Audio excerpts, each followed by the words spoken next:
grave con tal de saludar a nuestro compañero Molay Mazo Tiveros, historiador. Molay, bienvenido Sin Censura, ¿cómo estás?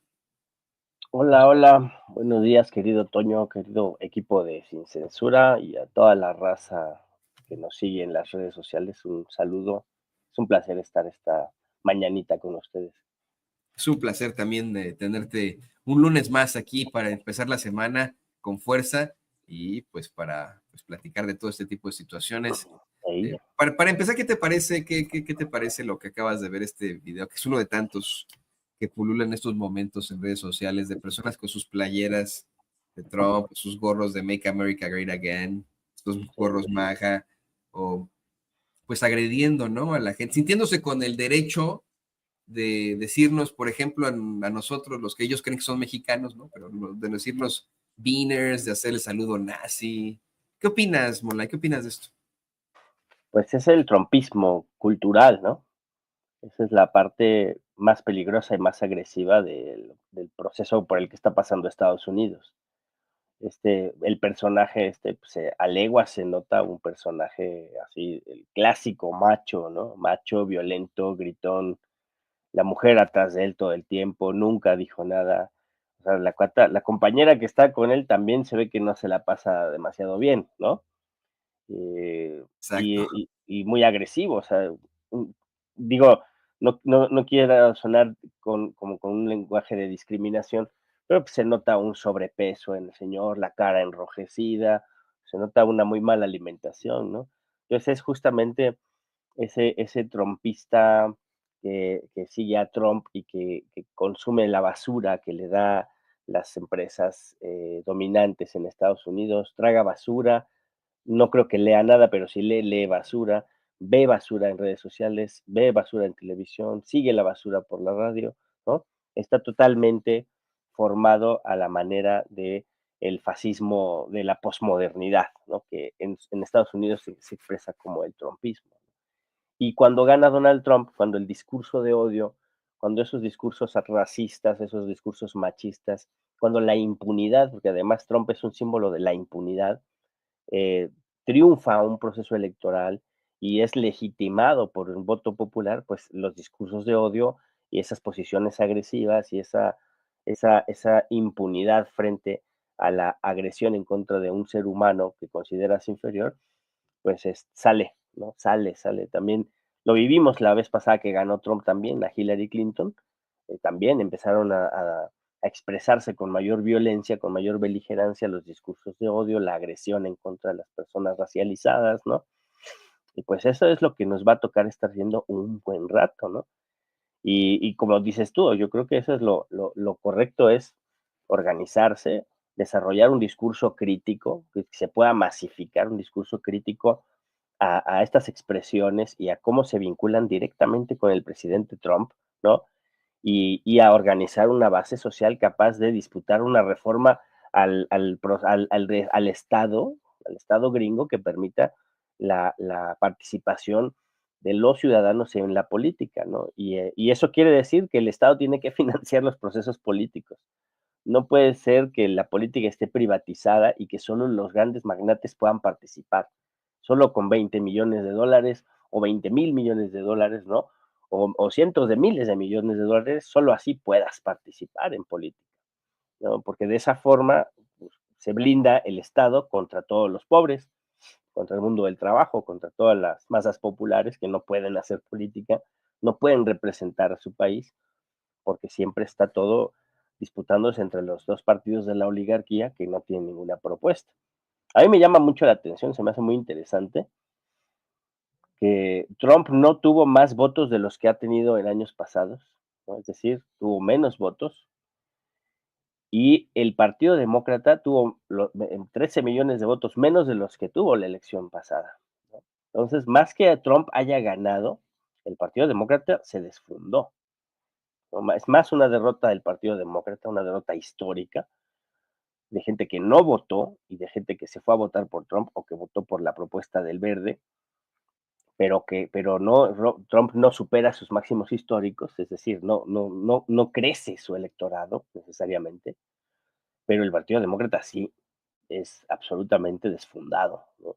¿Qué quiere decir eso? No es la propuesta trumpista, que sí, o sea, esa propuesta económica, proteccionista, soberanista, ¿no? También el discurso racista, este, el discurso del ellos contra nosotros, ¿no? Esa separación, esa división, genera, genera en la víscera una, una, una, un deseo de adhesión al proyecto, ¿no? Que funciona en propaganda, ¿no? Eso les funcionó, pero no superó las elecciones anteriores, no funcionó extraordinariamente, ¿no? Digamos que ya estaba ahí. Pero el Partido Demócrata sí, se fue para abajo totalmente, porque no tenía propuesta, porque no tenía candidata, porque estuvo avalando el genocidio en Palestina, porque no había ningún discurso que lograra cohesionar una perspectiva de futuro para la juventud, para las migrantes y los migrantes que se vieron más atraídos por el discurso trompista, ¿no? Y entonces es eso, el estar coqueteando permanentemente con el progresismo identitario y con la ultraderecha, la reacción y la guerra, pues no permitió tener un discurso más o menos sólido como el que tuvo en su momento Bernie Sanders, ¿no? Y entonces, les decía yo en alguna ocasión, la preocupación de la oligarquía del Partido Demócrata, más de acabar con los discursos alternativos como el de Bernie Sanders, más que generar un propio discurso, pues los trajo a este momento, ¿no? En el que la gente dejó de votar por ellos, es el hecho, ¿no? Tuvieron sus victorias, pero era imposible. Ahora tenemos a un Trump recargado. Ciertamente, el gobierno de Trump es un gobierno que no hemos conocido, ¿no? Ahora tiene las cámaras, ahora tiene el Poder Judicial, ahora tiene el carro completo, ¿no? Que no había tenido antes.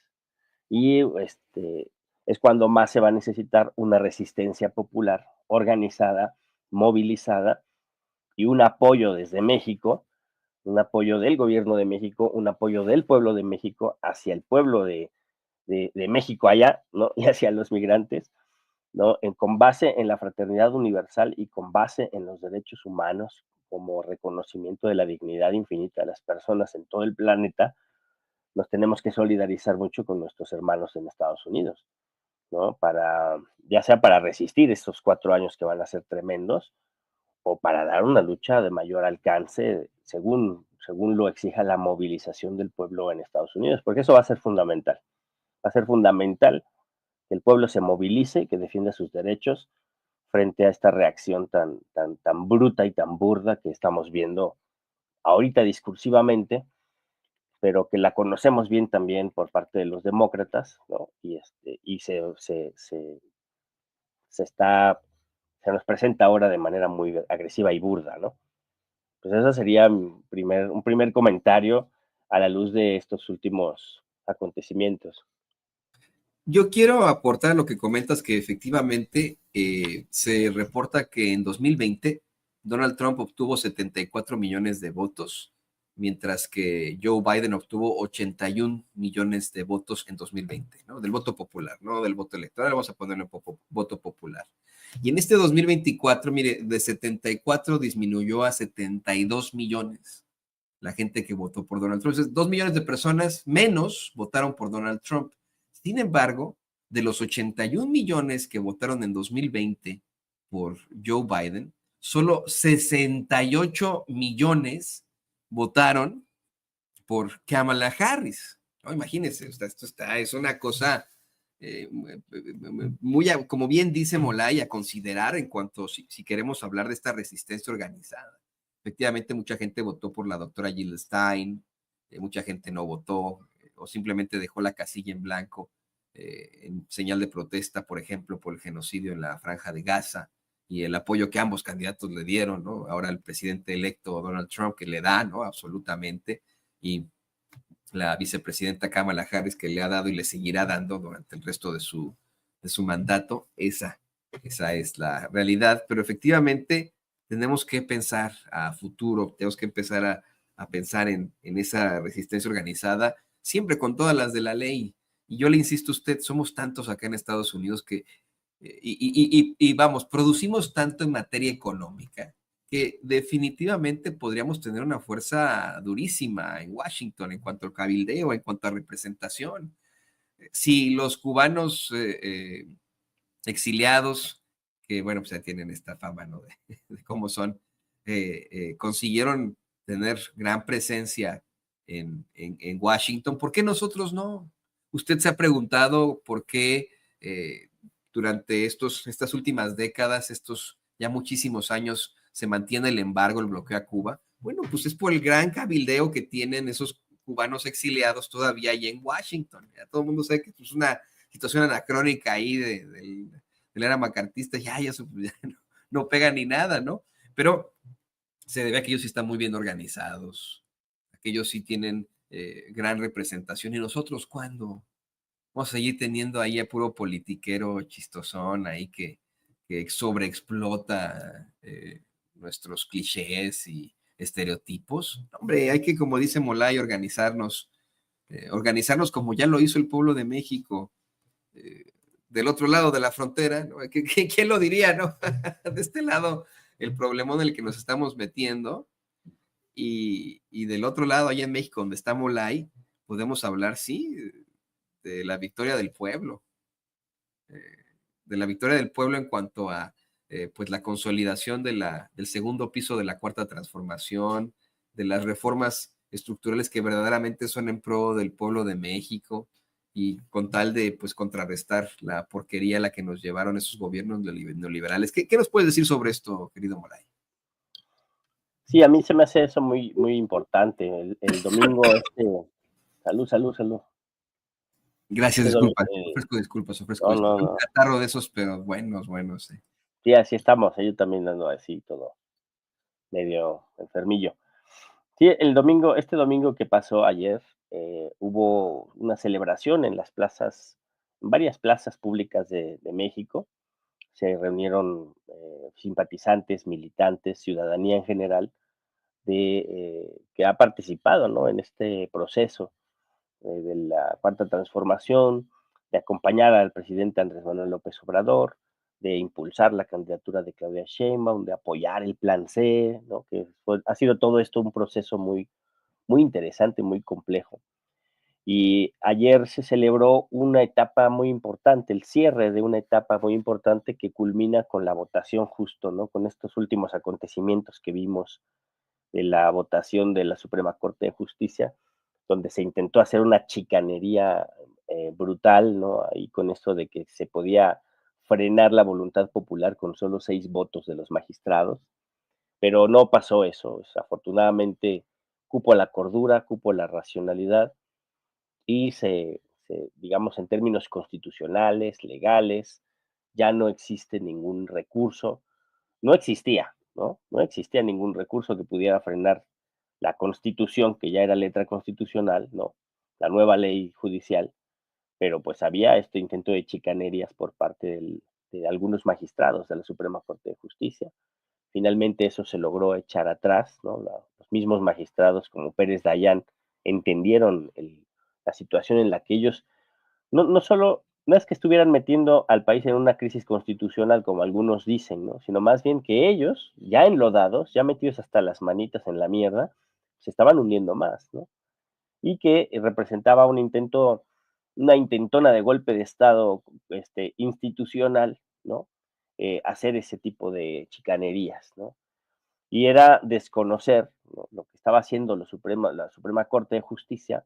Los ministros lo que estaban haciendo era desconocer la voluntad popular expresada el 2 de junio, desconocer la configuración del poder legislativo con una mayoría calificada de parte del Movimiento de Regeneración Nacional y sus aliados, y desconocer al constituyente permanente, que es pues el poder legislativo y la mayoría de los estados de la República, de los congresos de los estados de la República, que aprobaban la modificación de la Constitución, que insisto, ya es letra constitucional, y oponerse a eso y tratar de descarrilar todo ese proceso, pues es asumir una posición golpista, ¿no?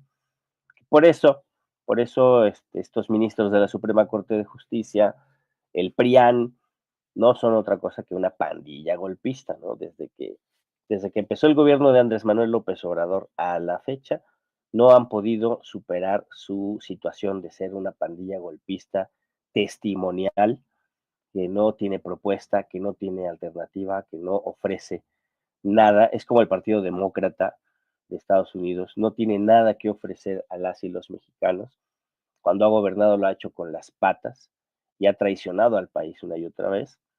Y entonces ahora están en una crisis orgánica y sistémica tremenda, de la que tienen que salir o van a desaparecer como fuerza política, ¿no? Y acá, pues sí se necesita una oposición inteligente, propositiva, que haga contrapeso. Ahora sí que haga contrapeso, ¿no? A un proceso democrático transformador que, necesitamos que ese contrapeso sea un contrapeso de propuesta, no de golpismo, un contrapeso que apoye el proceso, que se involucre en el proceso de transformación. Y el pueblo ayer celebró este triunfo, y en esa celebración también se enmarcaron varias situaciones, ¿no? O sea, todavía tenemos problemas que resolver, por supuesto, ¿no? Problemas de seguridad, problemas de profundización democrática, problemas de vigilancia del pueblo, de la ciudadanía, que tiene que ser vigilante y observante de sus representantes, ¿no? Para que no se vayan por otro lado, para que no repitan dinámicas e inercias de la tradición reaccionaria de la que venimos, en la que estamos superando, pero que todavía sigue ahí, ¿no? Y esto solo se supera con organización del pueblo, con movilización y con desarrollo de una conciencia crítica y libre, ¿no? Eso también se apuntaba porque no todo es celebrar, no todo es nada más ya ganamos, sino que ya ganamos y para qué, ¿no? Es muy importante estos meses de aquí a junio del 2025, va a ser muy importante insistir en la participación de, de las mayorías populares en nuestro país en el proceso electoral para elegir a jueces, magistrados y ministros, porque de una participación importante, masiva, va a depender pues que tengamos la mejor y la mayor legitimidad del nuevo poder judicial, de la nueva Suprema Corte de Justicia, que va a asumir sus funciones después de ser electa, ¿no? Y por eso necesitamos, pues eso, dos cosas. Uno, que la gente con ambición de transformación, que tiene estudios de abogacía, ¿no? Y que sobre todo se ha dedicado a defender causas sociales. Yo creo que eso es muy importante, porque tiene una pasión y una sensibilidad por los derechos del pueblo trabajador, por los derechos de la patria, pues que se inscriban para ser electos, ¿no? Este es el momento en que el pueblo tiene que llevar a sus mejores componentes a formar parte de uno de los poderes de la Unión, que es el Poder Judicial. Ya lo logramos en la presidencia de la República con Andrés Manuel y con Claudia, ya lo hemos logrado en la Cámara de Diputados y Senadores con sus asegúnes, ¿no? Porque ahí se ha tenido que negociar mucho, pero hemos logrado llevar buenos perfiles de legisladoras y legisladores a la Cámara de Diputados y Senadores, buenos perfiles que han logrado construir la mayoría calificada, porque la mayoría calificada la ganó el pueblo en las urnas, pero en el Senado se tuvo que construir esa mayoría, cosa que es trabajo de los legisladores, justamente hacer esos acuerdos, construir esos bloques. Se ha logrado, pero ahora el Poder Judicial hay que también ganarlo con pueblo, ¿no? Y para eso hay que participar, para eso hay que informarse, para eso hay que cultivarse, ¿no? Y la democracia es un asunto de todos y de todas, y todos tenemos una responsabilidad muy importante en ser ciudadanos capaces de intervenir y de participar en las decisiones que nos afectan a todas y a todos. Yo creo que eso es algo que hay que celebrar, un gran paso de nuestro país y algo que hay que compartir con otros pueblos del mundo, ¿no? En otros países necesitamos esta participación de los pueblos que logren ponerle límites y coto a los gobiernos y que logren participar en política, ¿no? Hay que lograr leyes constitucionales, lo digo por Estados Unidos, que permitan la participación activa, protagónica y real, ¿no? O sea, de peso específico en las decisiones políticas. O sea, se necesitan partidos nuevos, partidos que puedan disputar hegemonía y poder, ¿no? Partidos que sean financiados por el Estado, que no dependan de sus donantes, ¿no? Partidos políticos con una ideología propia que no dependan de sus donantes, sino que se deban a sus principios y se deban a sus proyectos nacionales y se deban a sus votantes y a sus representados, ¿no? La democracia es de representaciones, no de poder adquisitivo. Cuando la democracia es un asunto de poder adquisitivo, pues ya se convierte más bien en una plutocracia, en una caquistocracia, ¿no? Y pues así las cosas, en México estamos en ese proceso, celebrando muy bien y asumiendo las coyunturas, ¿no? Las, este, también los delirios de la oposición golpista, que me pasaba Ceci una nota que dice esto de que ya sacó Latinus, de que hay cuadros de Morena que están haciendo propaganda en favor de Rusia, ¿no? Por ejemplo. Eso es delirante, ¿no? Este, o Narquito Cortés gritando a voz en cuello que se necesita este, tipificar a las bandas de narcotráfico como narcoterroristas para que por fin vengan a salvarnos los Marines, ¿no? De Estados Unidos. Terrible, terrible. O sea, ¿cómo estos cuates se asumen ya como traidores a la patria sin vergüenza, ¿no? Así desfachatadamente. Y pues ese discurso golpista, ese discurso violento, ese discurso que convoca a la intervención imperialista en nuestro territorio y en territorios latinoamericanos, porque lo mismo quieren para Cuba, lo mismo quieren para Venezuela, lo mismo quieren para Bolivia, lo mismo quieren para Nicaragua, para Colombia, ¿no? Ese discurso entreguista, ese discurso proimperialista, pues es lo que los hundió, es lo que los tiene ahí en el basurero de la historia, pero ahí están y siguen con su delirio. Entonces, no necesitamos una oposición delirante, necesitamos que superen sus traumas, que lo superen rápido, que se reconstituyan, que se regeneren, que se revitalicen y que le entren a la cuarta transformación, porque el marco de participación actual de la política en nuestro país se llama cuarta transformación. Hasta la oposición tiene que entrarle ya a la cuarta transformación. Ese es el tema ahora en la coyuntura, ¿no? Sí, y en el caso de Estados Unidos, creo, Molay, además se necesita reformar la ley electoral, que eso va a estar medio difícil, ¿no? Con tal de que abandonemos ya este sistema de colegios electorales que no le sirven a nadie, pero efectivamente se necesitan nuevos partidos, verdaderos partidos. Sí existe la izquierda, pareciera que no, pero sí existe la izquierda y el progreso acá en los Estados Unidos de forma muy, muy pequeña, con muy poca representación, pero podría crecer. Creo que esta es la oportunidad que tienen. Y ahí está, insisto, ¿no? El caso de México. El caso de México fue más que claro y educativo para aquellos que quieran pues un mundo mejor, estar del lado correcto de la historia. Y yo, mira, quiero agradecerte que haya sido parte de esta muy interesante conversación aquí en Sin Censura de esta mesa, justo antes de que comience la conferencia de la doctora Claudia Sheinbaum. Y ahora sí quiero aprovechar, bueno, pues para agradecerte en primer lugar y para pedirte tus redes sociales antes de que llegue la doctora. Tenemos que decirnos adiós, adiós, adiós. Ahí Sí, en sí. la carrera. Por favor, querido Molay, compártenos tus redes sociales para que la gente se ponga en contacto contigo. Pues primero, muchas gracias a ustedes por este importante espacio de reflexión. Y lo otro, pues yo ahí me ven en X, en Molay Masa y en Facebook Molay Masa también. Y pues en esas redes me muevo. En TikTok ya no he abierto más páginas, pero luego lo haré. Y pues ahí me encuentran. En Instagram, Masa Molay creo que estoy. Pero igual ustedes le ponen Molay Masa y ahí me encuentran. Y pues nuestro trabajo que hacemos allí con muchas ganas en la 4TV. Estamos desarrollando entrevistas y un nuevo programa que tenemos que se llama Demosicratos, que es análisis político con monitos.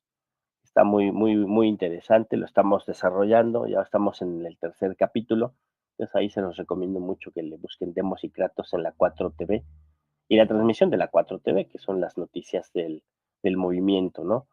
Y pues así, ahí me encuentran y yo estoy a su servicio, ustedes ya saben, y pues el llamado es a organizarnos, a luchar, a no bajar la guardia y a poner la esperanza y la utopía de la igualdad entre todos los seres humanos al frente, ¿no? Yo creo que en Estados Unidos hay un pueblo valioso, fuerte, con una gran historia, ¿no? Heterogéneo, plural, que tiene raíces profundas en los pueblos originarios, que tiene raíces profundas en la esclavitud negra, que tiene raíces profundas en las migraciones progresistas de Europa, ¿no? Porque una buena parte del movimiento obrero, socialista y anarquista migró a Estados Unidos a finales del siglo XIX y principios del XX, ¿no? Tiene una historia y una tradición eh, revolucionaria y popular importante, ¿no? Que tiene que rescatar, ¿no? Uno de los partidos comunistas más importantes del siglo XX, antes de la Segunda Guerra Mundial, fue el Partido Comunista de Estados Unidos, ¿no? Y saliendo de la Segunda Guerra Mundial también era un partido muy poderoso, muy activo, pero después con el macartismo y toda la persecución anticomunista, pues lo acabaron, lo aniquilaron, destruyeron al Partido Comunista, ¿no? Y a toda posibilidad de pensar distinto. En Estados Unidos se persiguió toda posibilidad de pensar distinto al establishment desde el fin de la Segunda Guerra Mundial, ¿no? Y entonces el pueblo puede luchar, y el pueblo puede triunfar, ¿no? Lo hemos logrado en muchos países de América Latina y se puede lograr en Estados Unidos, pero hay que juntarse, discutir y trazar una perspectiva estratégica, ¿no? A los movimientos sociales allá en Estados Unidos les han quitado la posibilidad de pensar estratégicamente, ¿no? O sea, pensar en el poder político, ¿no? Y creo que es algo que hay que hacer porque cada vez se ve menos el Partido Demócrata como una opción de participación, ¿no? Si era lejana esa posibilidad, ahora pues ya se ve imposible, ¿no? Considerarlo un espacio de participación política de sectores progresistas, ¿no? No digo que se deje de usar, pero hay que organizar otros espacios que exijan, que movilicen, que se movilicen para exigir estos cambios constitucionales que abran la política para el pueblo, ¿no? Y eso se logra con mucha movilización. Acá en México nos costó mucho tiempo, ¿no? O sea, desde el 68, pasando por la reforma del 78, la reforma electoral, pues así se fue abriendo poco a poco, ¿no? En Colombia, que te digo, el gobierno de Petro es el primer gobierno que no es de derecha, ¿no? En la historia del país. Entonces, pues así, es cosa de que los pueblos luchen y abran los espacios democráticos para la participación real de los intereses, la defensa real de los intereses de las masas populares, de las mayorías sociales en los países, ¿no? Lo mismo para Ucrania, lo mismo para Rusia, lo mismo para España, ¿no? En todo el mundo necesitamos que los pueblos asuman gobierno para frenar también esta vorágine de destrucción planetaria que es el calentamiento global, ¿no? Fíjate, ya para cerrar esto, se reunió la COP, ¿no? COP 26 para hablar sobre el calentamiento global con una tremenda ausencia de los líderes políticos, ¿no? No hay líderes políticos, líderes mundiales que quieran discutir ese tema, ¿no? Más bien van a estar concentrados en el G20 para discutir las cuestiones económicas, ¿no?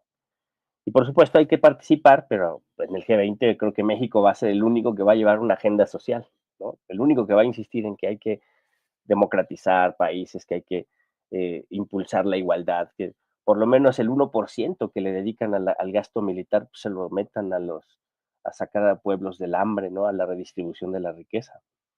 Creo que esos son los temas fundamentales, ¿no? Y pues un abrazote, muchas gracias, camaradas. Abrazo a toda la raza de Sin Censura.